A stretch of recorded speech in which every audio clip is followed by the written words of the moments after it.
मैं कौन होती हूँ इनको खाना खिलाने वाली या कुछ भी करने वाली इनकी।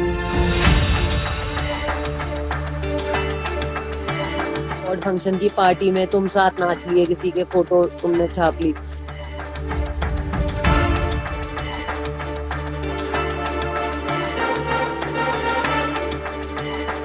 उसके बावजूद लॉकडाउन में, क्योंकि ये मेरे बर्थडे पे मेरे हस्बैंड ने इनको बुला लिया था।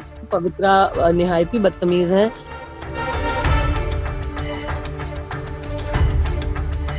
अपनी तो जैसे तैसे कट गई और कट जाएगी जनाब आली।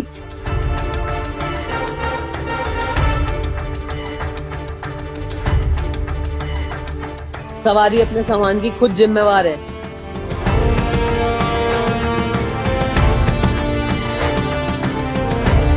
सर आपका जर्नी बहुत छोटा जर्नी था आपने, लेकिन फिर भी अपना 100% दिया इस जर्नी में। तो कैसा रहा है आपका एक्सपीरियंस? ऐसा ही होना चाहिए। लाइफ जो है ना, क्वांटिटी में नहीं क्वालिटी में जीनी चाहिए। और हाँ, बिल्कुल जैसे आप कह रहे हैं 100% दिया मैंने, और शायद दिल से खेल गई। अपने लिए नहीं खेली मैं,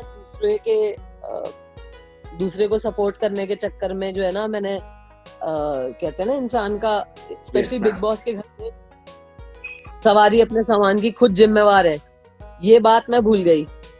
यस मैम। है ना। और तो सारी मिसअंडरस्टैंडिंग हुई, अब तो वो खैर क्लियर भी हो रही हैं। आप जैसे जैसे एपिसोड देखेंगे आप समझेंगे कि मैं क्या कहने की कोशिश कर रही हूँ। Yes ma'am. एंड ये सब चीज में एक सबसे बड़ा सवाल आया है कि क्या एजाज आपका मतलब दोस्त है? नहीं। यही मैं बता के थक गई। देखो अब तुम मेरे को बताओ ऋषभ, देखो जब तुम जैसे तुम जर्नलिस्ट हो, है ना। Yes ma'am. तुम अगर मान लो 18 से 20 साल तुम काम करते हो, तुम अलग अलग एक्टर्स को मिलोगे भी। Yes ma'am. अलग अलग जर्नलिस्ट को तुम मिलोगे। हो सकता है कि किसी अवार्ड फंक्शन की पार्टी में तुम साथ नाच लिए, किसी के फोटो तुमने छाप ली। यस। फिर हो सकता है तुम्हारी जो है girlfriend surprise birthday party throw करे तुम्हारे लिए, वहां बुला ले कुछ ऐसे चेहरों को जिससे तुम्हारी गर्लफ्रेंड को लगे कि अरे ऋषभ उस पार्टी में उसके साथ था, या ऋषभ ने अरे वो नाम लिया था, या ऋषभ, है ना। तो वो अपने हिसाब से बुला ले कुछ लोगों को जिनको शायद तुम 2 या 3 बार मिले हो पब्लिक प्लेटफॉर्म पे, पर्सनली नहीं। तुमने उनका कोई बिहेवियर नहीं देखा, कोई नेचर नहीं देखा, लेकिन पार्टी कर ली उनके साथ क्योंकि काम के उसमें तुम मिले हुए हो क्षेत्र में।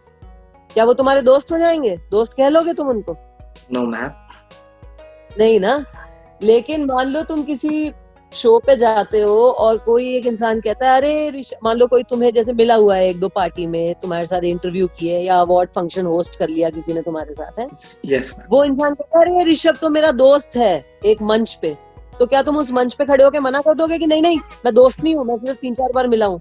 नहीं ना, तुम कहोगे ना हाँ जी जी मैं जानता हूँ। यस, सेम चीज हो गई मेरे साथ, है ना।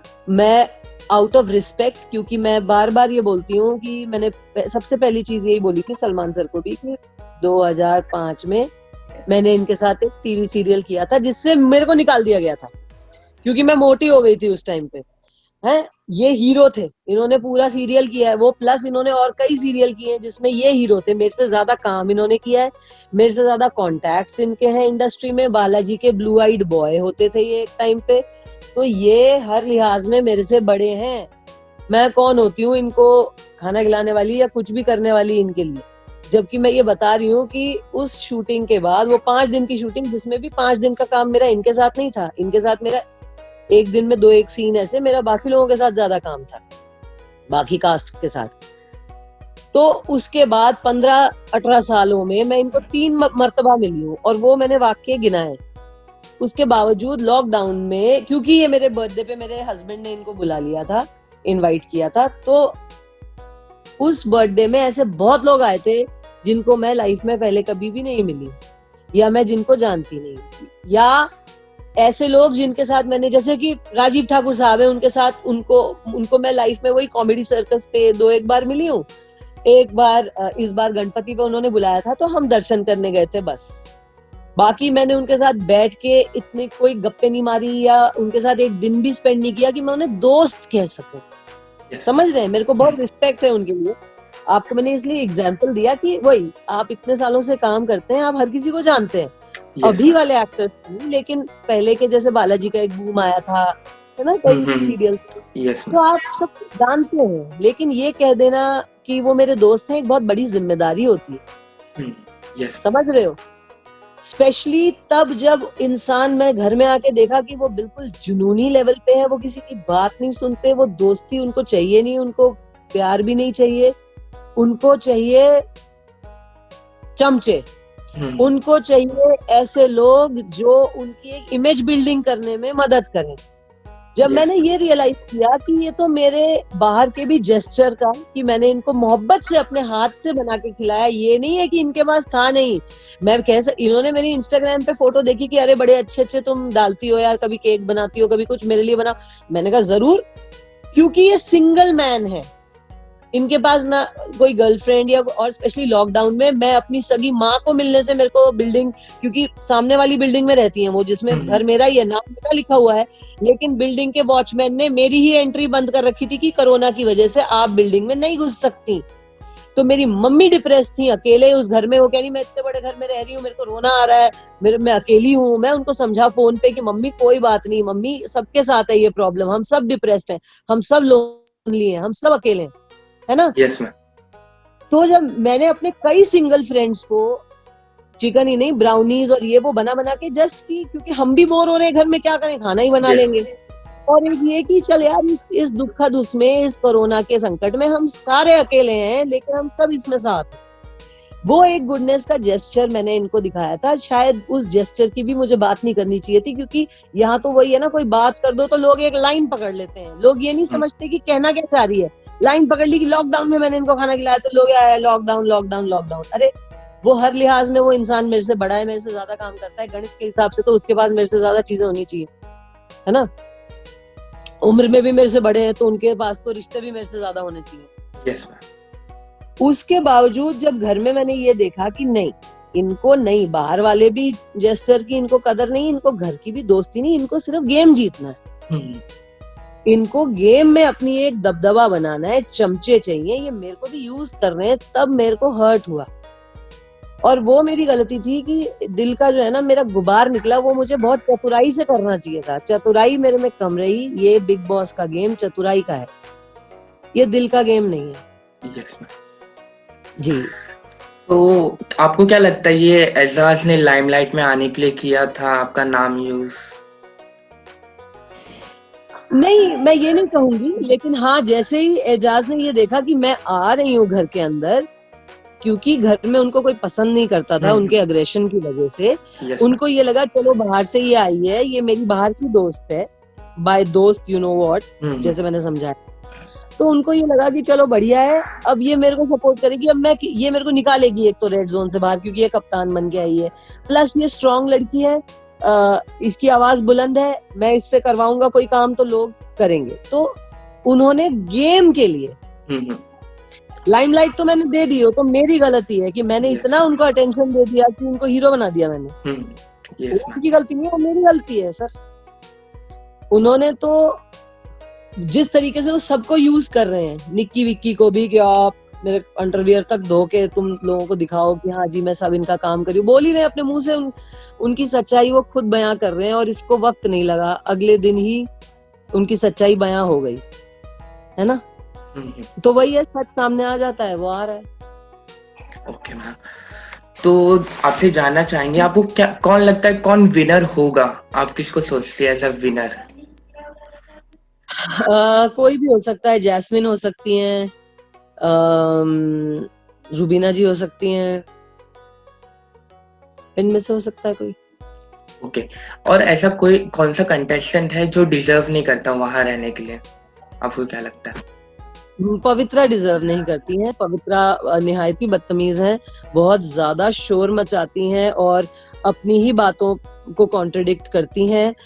एक औरत के नाते मैंने उनको समझाया कि वो अपने अच्छे गुणों पे फोकस करें, लेकिन मुझे लगता है वो बहुत एज अ पर्सन वो एक वीक पर्सन है, जो एक औरत की बात नहीं समझ पाई। वो ऑलरेडी अपने दिमाग में हुआ उनका चलता रहता है, और वो हर बात पे ये बोलती है मैं ये कर दूंगी, मैं वो कर दूंगी, मैं चीर दूंगी, मैं फाड़ दूंगी। तो ये एक औरत का एक बहुत विभस्त रूप है, ये कमजोर रूप है। एक स्ट्रांग औरत को किसी को भी धमकी देने की जरूरत नहीं पड़ती।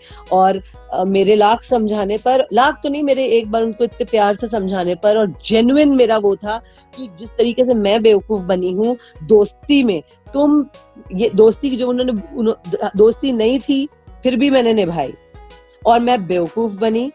तुम मत बनना, प्यार में मत पड़ना, अपना गेम खेलो। लेकिन उन्होंने मेरी ही बात का मजाक बनाया। बाहर निकलते ही उन्होंने निक्की से मेरी जो है बिचिंग करी, और आज वो उस आदमी को मारने दौड़ रही है जिस आदमी के साथ 2 दिन पहले वो डेट पे गई थी। इतना विभस्त रूप निकला। तो मुझे लगता है एक तो वो इस तरीके की हिंसा करती हैं कि एक बहुत ही खराब प्रदर्शन है एक नारी के उसका, which I don't appreciate. National TV पे इस तरीके से वो कहती है, नेशनल टीवी पे ये कह दिया उनको। वो क्या कह दिया मैंने एजाज को? मैंने यही तो कहा कि हाँ हम सब लोनली और डिप्रेस थे, और इस बारे में तो बात करनी चाहिए। कल को अगर भगवान ना करे वो किसी और को हार्म करते हैं या अपना कोई नुकसान कर लेते हैं, तो कहेगा हमें, हम लोग कहेंगे हमें तो किसी ने बोला ही नहीं, हमें तो कुछ पता ही नहीं। बाद में लोग खूब जो है वो करते हैं। लेकिन जब इंसान मैं तो खुद, हम सब, तुम भी है ना ऋषभ, कभी ना कभी तो डिप्रेशन से यंग हो। मैं गुजरी हूँ डिप्रेशन से। मेरे पिताजी जब कैंसर से लड़ रहे थे, मैं जानती हूँ मेरा क्या हाल था। लेकिन नहीं, यही शर्म आती थी कि नहीं यार बात करें नहीं करें खुल के। अब मैं बोलती हूँ बिल्कुल खुल के बात करो, जो भी अपने परेशानी है रखो। कौन जज करेगा? कौन आता है बिल पे करने? हमें खुद ही करने हैं ना अपने सारे काम। तो जो लोग, ना हमारी इज्जत किसी की जेब में है कि किसी के बुरा बोल देने से हमारी इज्जत कम हो जाएगी, ना हमारे लाइफ के जो संकट हैं वो कोई सॉल्व करने आएगा, हमें खुद ही करने। यस ओके, लास्टली आपसे जानना चाहेंगे कि ये जो लव एंगल्स जो आ रहे गेम, मतलब दिख रहे जो घर में, आपको क्या लगता है ये सब रियल है, फेक है? क्या कहेंगे? मैं तो यही कहूंगी कि भारत की जनता इतनी अपने आप को होशियार समझती है कि किसी की बात का पूरा सच जाने बिना अपना जजमेंट देने लगती है। तो ये अब खुद ही जज कर लें कि कितना सच है। दिख जाना चाहिए ना लोगों को, लोग कितने होशियार हैं, उनको तो दिख जाना चाहिए कि क्या सच है या नहीं। इश्क और मुश्क छुपाए नहीं छुपते। ये ऐसा कैसा इश्क कि 2 दिन में ही एक लड़की मारने को दौड़ रही है और ये बोल रही है कि मैंने अपने हाथ से अंडे बना के खिलाए। दुख हुआ ना जब प्यार मोहब्बत से अपने हाथ से कोई चीज बना के किसी को लाड़ किया, और जब उसका असली रूप देखा कि वो तो आपको यूज कर रहा है, तब दुख होता है ना। सच्चाई सब सामने है। इस बात का जवाब जनता देगी, मेरे को देने की जरूरत ही नहीं। मेरे को फर्क ही नहीं पड़ता इनका प्यार हो कुआं पड़े। लास्टली जनता के लिए कुछ मैसेज देना चाहेंगे आप? मैं यही मैसेज देना चाहती हूँ कि इतने भी भोले मत बनिए कि आपको कोई भी बरगला दे, कोई भी एक्टर कोई ट्वीट कर दे या विक्टिम कार्ड प्ले करे, तो आप उसे विक्टिम समझिए मत, है ना। विक्टिम, ये एक असली विक्टिम के साथ नाइंसाफी है। जिस तरीके से एक औरत गलत फेमिनिज्म का कार्ड यूज करके, गलत वुमन कार्ड यूज करके एक भोले आदमी को फंसा सकती है या उस पर इल्जाम लगा सकती है, उसी तरह एक आदमी या एक औरत विक्टिम कार्ड प्ले करता है, रोता है लोगों के सामने सिंपैथी के लिए, वोट्स के लिए। कम ऑन, आप लोग तो होशियार हैं, आप लोग स्मार्ट हैं। आप लोगों को तो मैं कितना समझदार समझती हूँ कि आप लोग तो सब समझ जाएंगे कि 24 घंटे में से हुई चीजें पूरी नहीं दिखाई जा रही हैं। अगर कुछ दिखाया जा रहा है, इसके पीछे क्या हुआ है, थोड़ा तो अपना दिमाग यूज कीजिए। आप लोग पे ये देश टिका है, यूथ पे। अपनी तो जैसे तैसे कट गई और कट जाएगी जनाब आली, पर आप बुद्धिमत्ता का साथ मत छोड़िए। इतना ही कहना है। Thank you so much ma'am. Thank you ma'am. And बहुत दुख हुआ आप इविक्ट हो गए। अरे कोई नहीं, लाइफ से थोड़ी इविक्ट हुई, कुछ फिर करूंगी मजेदार, तो चिंता मत करो। तुम्हारी दुआएं मेरे साथ है ना। तुम तो जानते हो ना सच, तुम्हें तो दिख रहा है। Yes ma'am. एपिसोड देख रहे हो एपिसोड्स ना। Yes ma'am. बस सच देखो, कोई बात है, सच निराश हो सकता है ना, परेशान हो सकता है, पराजित नहीं होता। सच आता है सामने। Yes ma'am. बस अपना प्यार बनाए रखो, थोड़े भी चुनिंदा लोगों का भी प्यार, लेकिन असली प्यार जो सच देख पाते हैं वही जरूरी है। भीड़ और वो शोर मचाने वाले और ट्रोलिंग करने वाले तो अच्छा भी बोलो तो भी करते हैं, और मैंने तो अच्छा ही किया तो भी कर रहे हैं, तो मुझे फर्क नहीं है इस बात का। Yes ma'am, thank you so much thank ma'am. You, thank you.